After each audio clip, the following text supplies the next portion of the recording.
What's up mga farm? For today's video is nandito tayo sa watermelon farm sa Bicol region. Ayan. So magbibigay tayo ng konting tips sa inyo. Ito nga pala mga ka-farm is almost 2 hectare na pakwan doon sa dulo. Hanggang doon sa part na yun. And ito is nasa fruiting stage na. So alam nyo mga farm, ito is half synthetic, half organic na pagtatanim. Commonly yun naman ang ginagamit sa watermelon. And then alam nyo mga farm, si watermelon is marami siyang technique sa pagtatanim, no? Ayan, kung mapapansin nyo may bunga na. And magtataka kayo kung bakit may mga buko na bunga. Ayan, so bakit may mga tinatanggal na bunga, sayang. So alam nyo kasi mga ka-farm, sa watermelon farming is kinakailangan ay nagtatanggal tayo ng bunga, no? So kung mapapansin niyo to, ito mayroon, nandito yung puno nito sa may part na to. Wait lang, ito ang puno. Kung nandito ang puno mga ka-farm is kinukuha yan ang unang bunga. So ayan. And then ito dun sa pangatlo na siguro tong bunga, ito yung pinapalaki, yung nasa pangalawa hanggang pangatlo. Yung first na bunga is inaalis. So bakit nga ba mga ka-farm inaalis yung unang bunga? Ang purpose kasi nun mga ka-farm is, like for example is, nandito yung puno natin. Kung halimbawa nandito yung bunga sa may part na to, malapit masyado, mga 1 dangkal lang, ilang centimeter simula sa puno, is they have the possibilities na yung nutrients na galing sa puno is hindi na mapupunta dun sa ibang part ng dahon, ng sanga. So depende din yun mga ka-farm sa technique ng farmer, kung ang gusto ng farmer ay pinapadami ang bunga, or dalawa lang ang bunga, or isa lang ang bunga.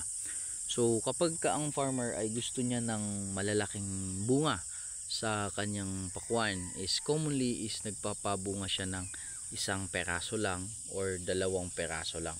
Kung gusto mo naman na medyo madami ang bunga, hindi nagtatanggal ng ng bunga yung mga farmer, pero ang magiging kapalit naman ng mga farm is medyo maliliit yung mga bunga na kanilang mga harvest, So ito pala mga farm ay farm ni Kuya Robert, dito sa Bicol region. So napabisita tayo.